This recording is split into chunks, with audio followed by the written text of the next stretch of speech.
You ask Tiger to solve. This deals with linear equations with one unknown. The final result is v equals 121/20. Let's solve it step by step. Group all constants on the right side of the equation. Add 4/5 to both sides. Combine the fractions. Combine the numerators. Reduce the zero numerator.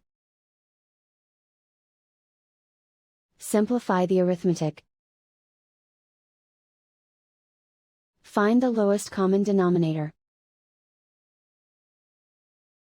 Multiply the denominators. Multiply the numerators.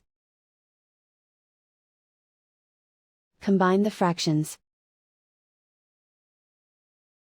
Combine the numerators. And so the final result is v equals 121/20.